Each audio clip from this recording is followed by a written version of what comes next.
Hi, this is Scott Garibay, and today I'm going to be talking about the Cloverfield Paradox. So, the Cloverfield Paradox is a brand new movie. It just came out on Netflix. This is my review of Cloverfield Paradox. There are spoilers in this content for the Cloverfield Paradox. For me, this is I say that Cloverfield Paradox is a 5 out of 5 star movie. I was just thoroughly delighted when I saw the thumbnail of the movie. I was just wonderfully delighted that the movie existed. And then when I watched the movie, I really enjoyed it. And when it was done, I was really, really happy with what I had seen. So I love the Cloverfield Paradox, okay? Now, it has a great story. I really enjoyed the sports story. It had great characters. It was incredibly well acted. The CGI was fantastic. It's really a fantastic film. But I have to say, my enjoyment of the movie is not truly coming completely from what is on the screen. I am now realizing that when I watch movies, a lot of the goodwill that I give toward a film is very much connected to where that movie fits in the history of film, where it falls in the current trends within filmmaking, how that film will affect the industry and the movies that I get to see in the future. All of that is bound up in my review of a movie, in how I feel about a movie, right? The reason why I'm talking about this is I just had coffee with a buddy of mine.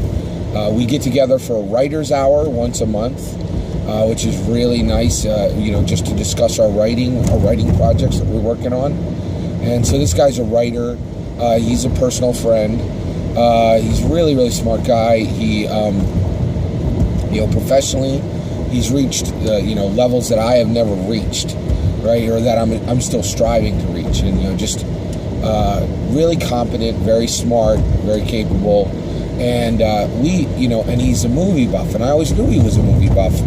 And I kind of thought he was more refined than me, because he actually has a movie collection. I have a movie collection too, but it's not very much. It's very limited, and very few people will be impressed with my movie collection. And my movie collection is very small and very personal, right? It's not wide-ranging. It's not impressive. But his is large and impressive. It's a large movie collection. And one of the things I realized is the way we approach films is just so vastly different, right? So when he watches a movie, all he cares about or his primary concerns by far, are what's on the screen, what he's watching at the movie, what's contained within that movie, right? And so, and I'm just bringing so much more into my consideration of a film. There's just so many more criteria that a movie can succeed on, so that if it fails on the content alone, I can still like a movie, right? Now, I'm not saying my way is better. I'm not sure whose way is better, but it is drastically different. And so I just wanted to explain that I really feel like Cloverfield Paradox is an incredibly important, historically relevant film, okay? Now, what do I mean by that, right? So one, the Cloverfield movie world, that world setting, that intellectual property, Cloverfield itself, now with its third entry in the series, has emerged as something that is really, I feel, very unprecedented. So the first Cloverfield movie was a clever, successful horror movie, or maybe a thriller, right? What it did was it did a kaiju movie from a different perspective, from the perspective of the people who were getting stepped on.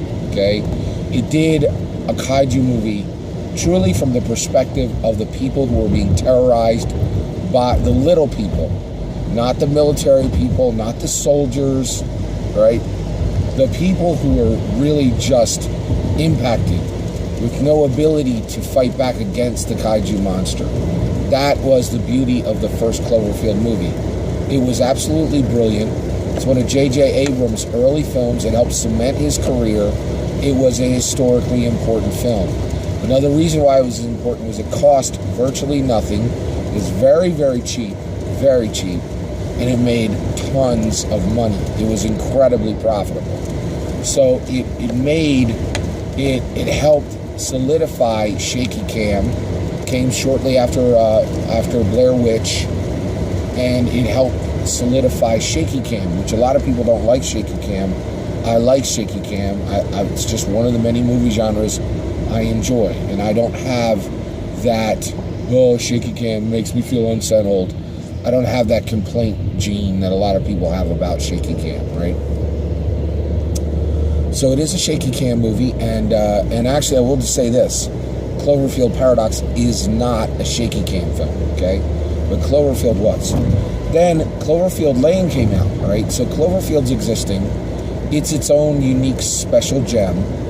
10 Cloverfield Lane comes out and does a sharp left, right? It veers away from the intellectual property and goes in a direction that the first movie didn't. It actually, in some ways, it looked like it was introducing what might have been aliens, right?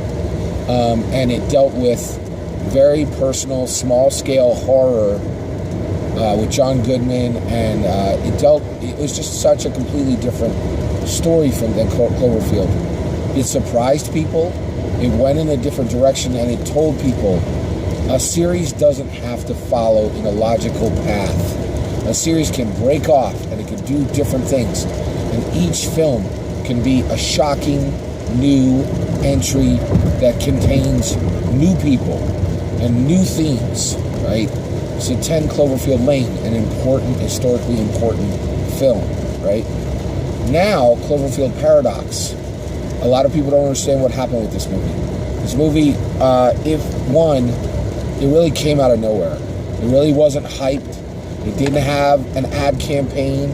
It just showed up on Netflix. It just dropped, right? And when it dropped, everybody who loves Cloverfield, which is a smaller group, scrambled to Netflix and watched this as quickly as possible, right? Because we were all delighted and excited to see this thing. It's literally like, I know this is a weird analogy, but it's like if somebody showed up with flowers for you. You're just going to be delighted, you know what I mean? I know that's an odd, because the reality is people don't show up with gifts from me generally, but oh yeah, so my wife. I would say once every 3 months, I would show up with flowers for my wife. And it's unexpected, and, she's happy, and it's just a small delight. That's what this movie was for all the Cloverfield fans. It was just, somebody walking in the door and presenting flowers to you. You weren't expecting it. It's delightful. It's wonderful. That's what the Cloverfield Paradox was. The release on this was really special. The movie itself is special. The movie goes back, okay? It's a prequel to Cloverfield. It shows how we got into the Cloverfield situation. It all takes place on a space station.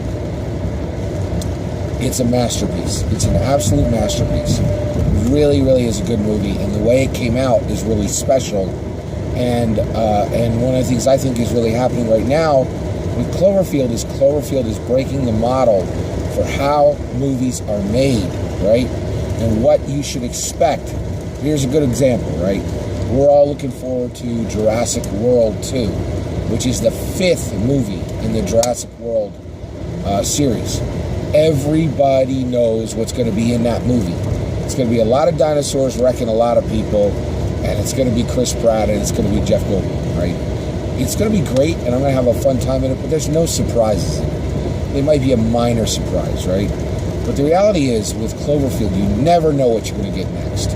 And that, nobody has really done that with a series, saying a series is not bound by its own strictures. Excuse me. So it's just really wonderful to see what Cloverfield is doing in the movie space, right? It's just really unique and wonderful, okay? So that's me talking about the history of Cloverfield series, where the Cloverfield Paradox fits in, all of that, right? I really, really love this film. Okay, so let's talk about the story, all right? So, the Cloverfield Paradox.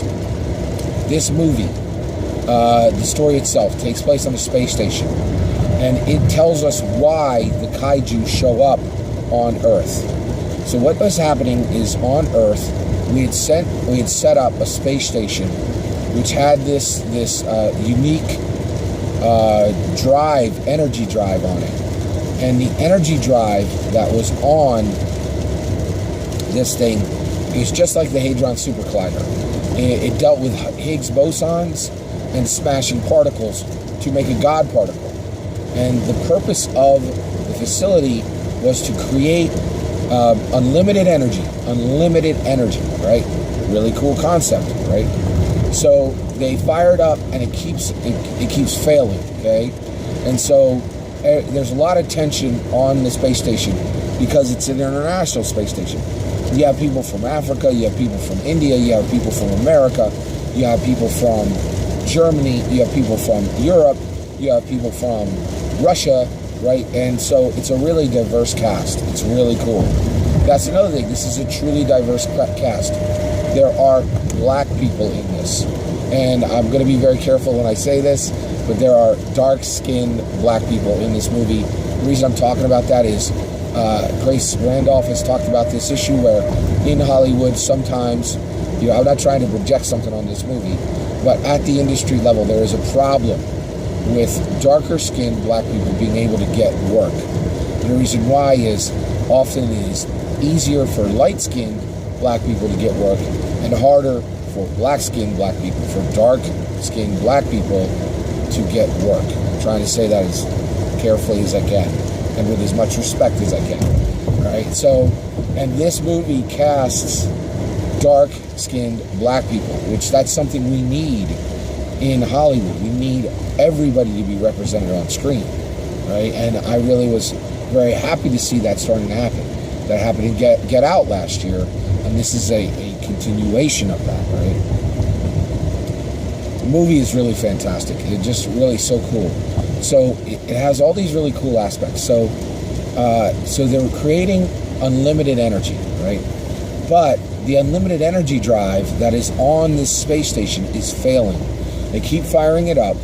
They are actually smashing particles together. They're making Higgs boson particles. They're making God particles, but they're not doing it in the right way. And it actually created a hole in the dimensions. So the story is coming from the perspective that there are multiple dimensions.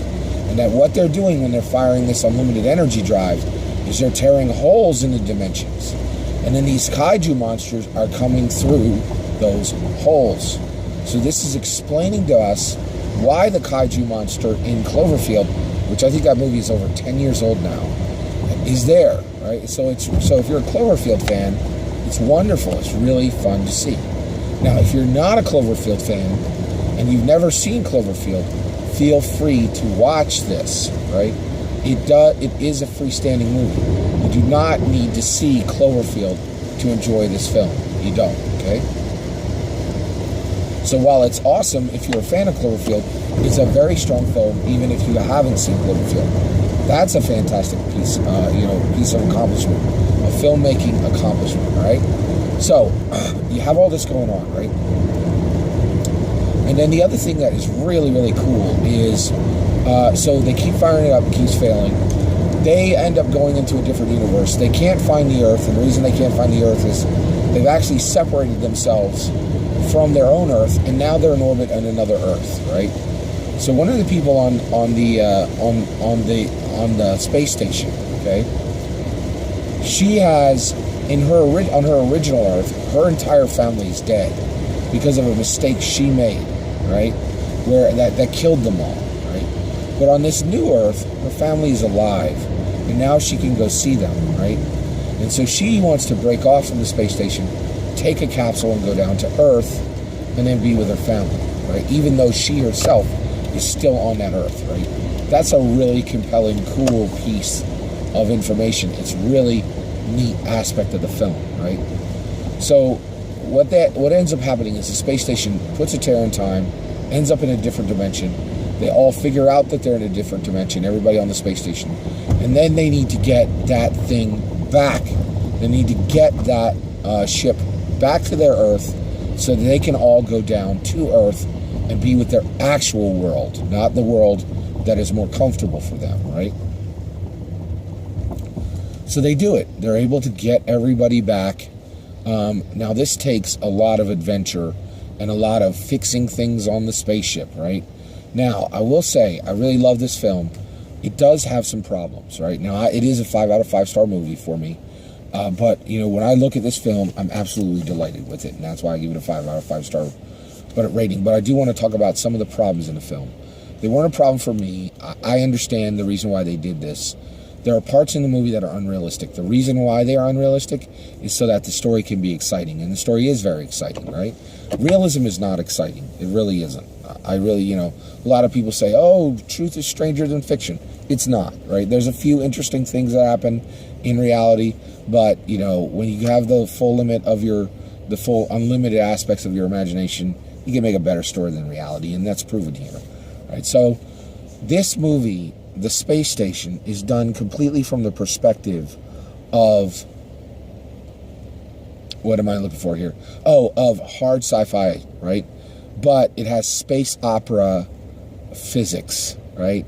So there's stuff blowing up on this ship left and right, and still at the end, they're able to get unlimited energy and return to Earth. That's not how spaceships work. They're incredibly fragile and they break incredibly easy. So if you're really into realism and you're the kind of person who goes, oh well, if they were spinning at that rate, it really wouldn't produce that much gravity, you're not going to like this movie. Just a warning, right? This is an awesome film. Go check it out. Check out all the Cloverfield movies. This thing is an absolute delight. Netflix is winning the world, man. They are crushing it. So happy to pay my Netflix bill every month. It's worth every penny. Take care, everybody. Bye-bye.